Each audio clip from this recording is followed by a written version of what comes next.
Hello, hello. Welcome in. Welcome in. Happy Wednesday, everybody. Hopefully, y'all are doing well. Um, Thank you guys for the kind words. I've had some stuff going on, with the family, so appreciate all of you for looking out. But we are here Wednesday. We're going to talk the WN Phoenix Open. We're going to talk a little Super Bowl. We also have some, NBA trades that have gone down that we can talk about. All of the NFL coaching vacancies have been filled as well. So if you guys have questions on anything, go ahead and ask. Where to start? We could talk a little bit about these trades. So I think I saw a lot of negative reaction around the Cavs trade, from their perspective, giving up Darius Garland and getting James Harden. And I don't necessarily agree with that. I think that where the Cleveland Cavaliers are as it currently stands, they have went through the playoffs with this group a number of times. It has led them to very little postseason success. They've won one playoff series, I'm pretty sure. They've lost, to the Knicks multiple times in playoff series. And in a year where the Eastern Conference is pretty wide open, I would say there's pressure on them to get out and make it to the finals, especially considering that they were the Eastern Conference favorites coming into the season. So, there is expectations placed upon this Cavs team.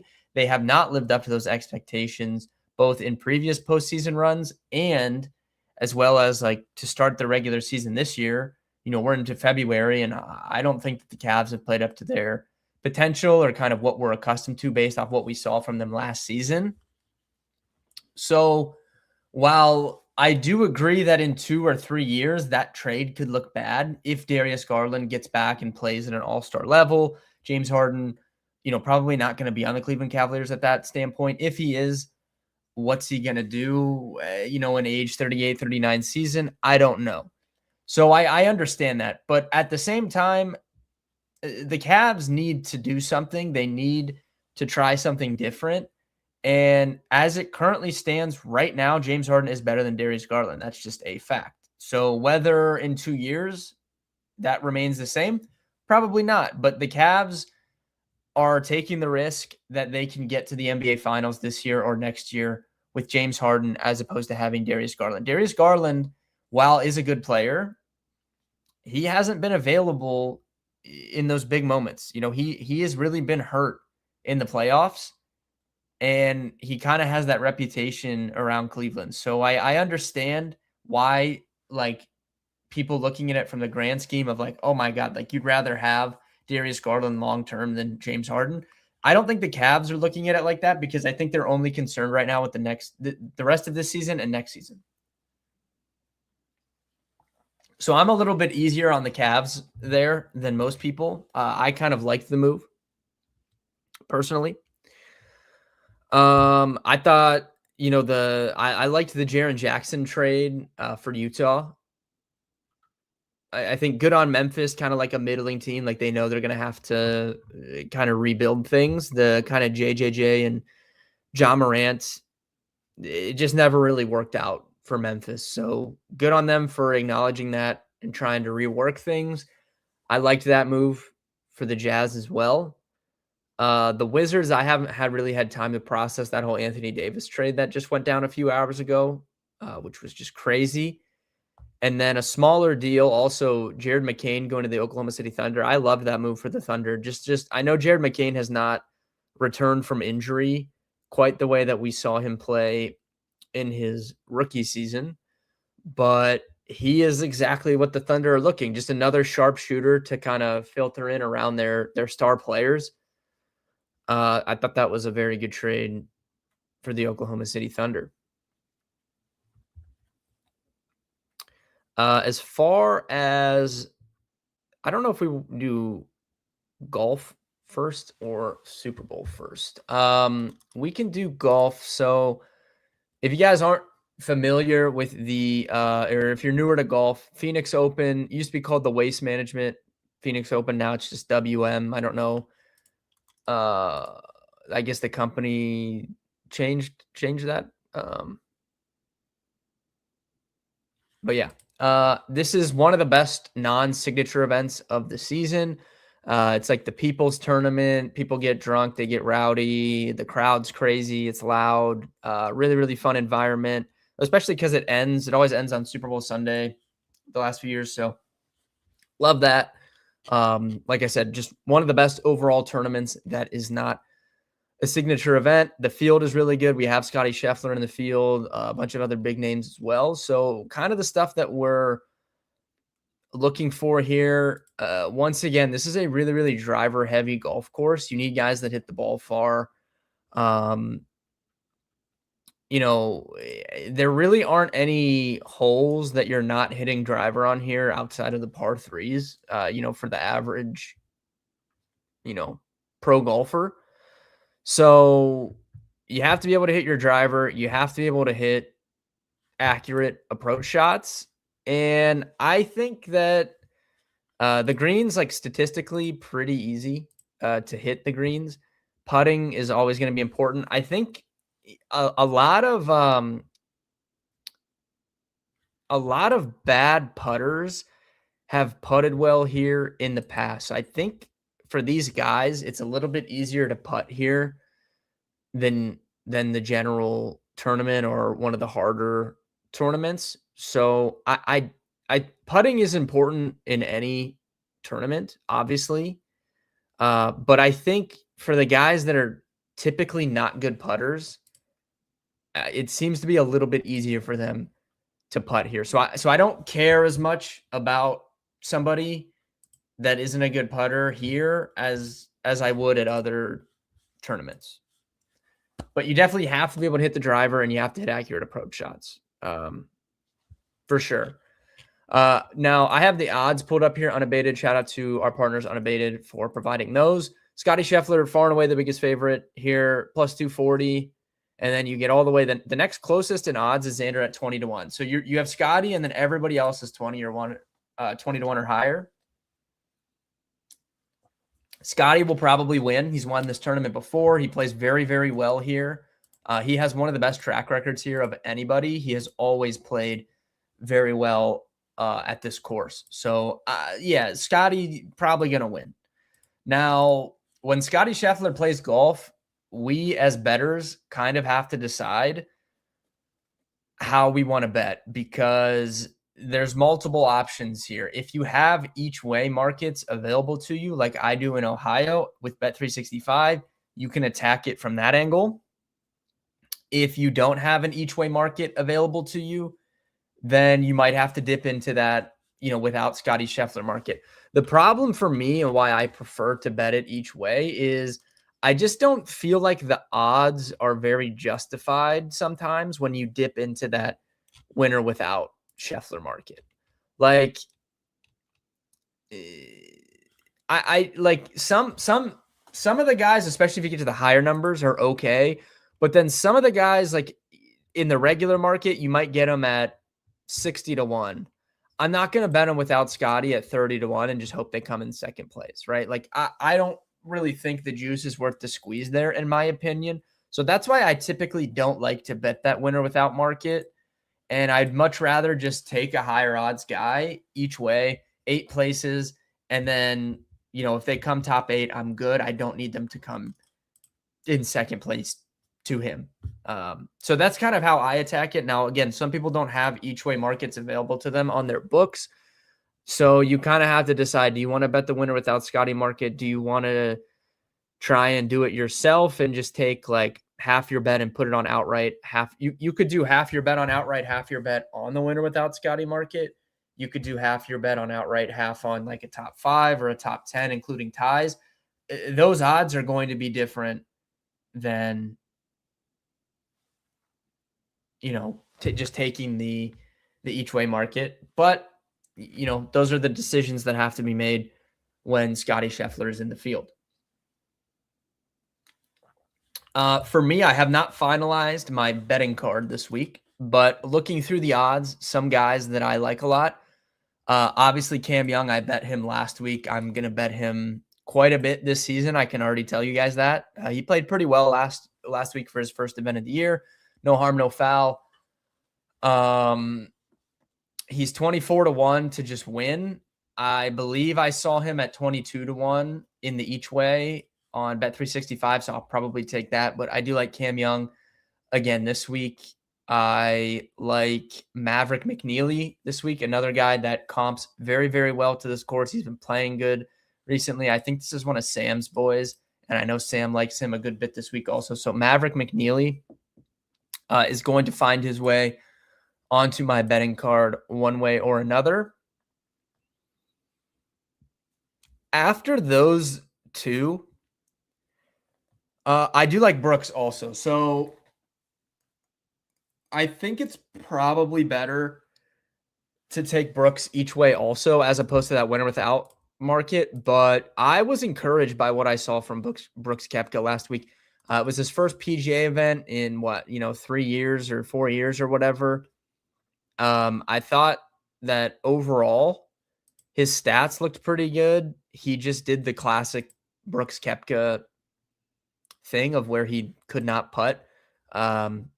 He was basically one of the worst putters in the field last week. Still made the cut, made it to the weekend, finished pretty well. He was terrible putting. That's to be expected with Brooks Koepka. He's never been a good putter. But again, like I said, I'm not as worried about that here. First of all, he's obviously played well here, given his wins in the past. Multiple-time winner at this tournament. He's always putted well here, even though he's never been a good putter, and I'm just not worried about that. So I do like Brooks a little bit, trying to get in on him early if he's going to have some good finishes. After him, I'm pretty willing to skip over this big mid-tier of like 40, 50, 60. I think Sahith Theegala will be popular. I think Jake Knapp will be popular. I could see Goddard being popular. I don't have a problem with any of those guys. Jake Knapp specifically, somebody I bet on quite a bit last year. I like him. I think he fits well for this course, but I like McNeely better at 40. I like Brooks better, and I don't really want to like overload my card with guys in this tier. So I don't think he makes the cut for me. And I like Theegala too, and he's played well here also in the past. So I totally understand why people are going to those guys. I don't have a problem with them. I just prefer Cam, Mav, and Brooks at slightly lower numbers. And I'm not going to bet 6 or 7 guys. So I'm going to try and skip down a little bit farther. Pearson Coody, I talked about him on stream. I don't know if that was last week or a few weeks ago. He's played really well to start the season. So I'm interested in him. Don't know if I'll bet him, but I do like Pearson Coody. He's played really well this season as well. Kurt Kitayama, we bet at Sony. I'm expecting a pretty good season for him. Comps very well for this course. Definitely interested in him. So he's on my short list.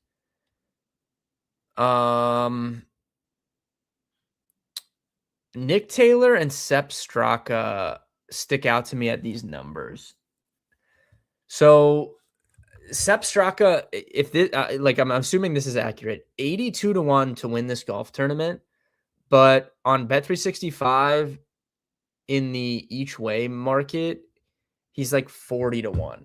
I'm not really interested in taking that, but I would take him just at 88 or 82, whatever he is. Let me double check that, because I'm interested at that number for sure. Do I really think Sepp Straka is going to win? Probably not. But that feels way too high of odds for someone of his caliber.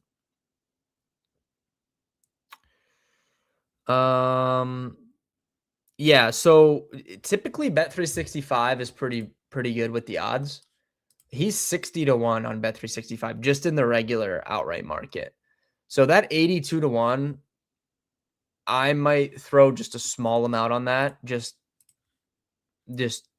because that number is good. And then same with Nick Taylor. I might take Nick Taylor first round leader since he's probably not going to make my final betting card, but he comps very well for this course. He's played well at this course. Feels like a good number. I like Nick Taylor. I got to think about that. Okay, I'll break it down like this.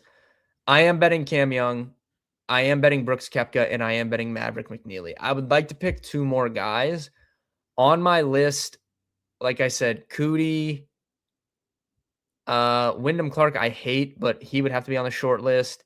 Kitayama, Nick Taylor, Sepp Straka at this number. Those guys, and then Neargard Peterson could be interesting. Hits the ball a mile. Late to the stream, you drop an article. Yeah, I will have that up after the stream. There will be an article in a little bit though. Neargard Peterson, a little interesting.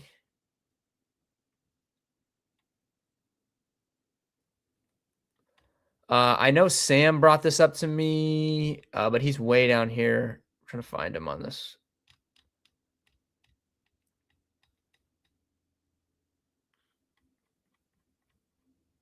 Adam Schenk, 550 to 1. Sam brought it up. Really, really good course history here. Comps well for the course also. So I'll probably take him just at this huge number in the each way market. So I like Schenk for like a bomb, but yeah, I'm probably going to pick one or two of those guys from this list being Cootie, Wyndham, Kitayama, Sepp Straka, and Nick Taylor. I'll probably take Nick Taylor first round leader.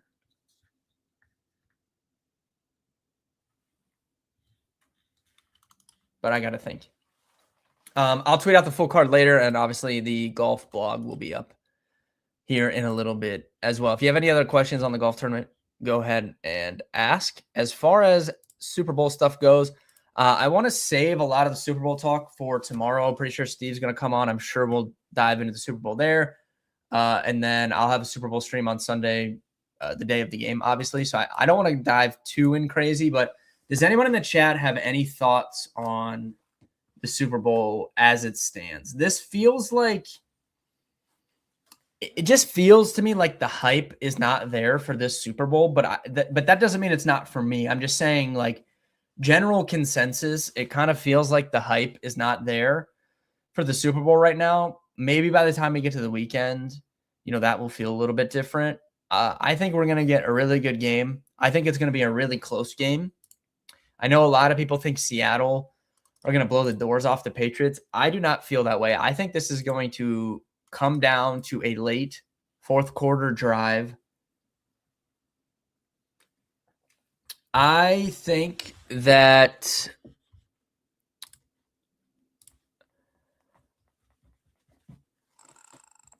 I like the Patriots side of this. I think the Seahawks win, but the Patriots cover. I think this is going to be like a 2 or 3 point game. And I didn't feel that way when it first came out, but like the more that I've researched it over the last few weeks, I'm going to have some Super Bowl blogs coming out. One is going to be some trends from a betting perspective. One's just going to be my obviously preview for the game. So make sure you guys stay tuned for those later on in the week as we head into the weekend. But I kind of think the Patriots cover this right now. And I wasn't going to take a side of this game. I might take the Patriots plus 4.5. I'm kind of getting persuaded to take that 4.5 the more I think about it. So we'll talk about it more tomorrow with Steve, and then on the Super Bowl Sunday stream. Haven't taken any props yet either. We will definitely dive into those. I do like Hunter Henry for a touchdown though. So I'm going to take him to score. I also like him first touchdown. So Hunter Henry is like an early pick for me there in that market, but we're going to dive in to everything later on and throughout the week.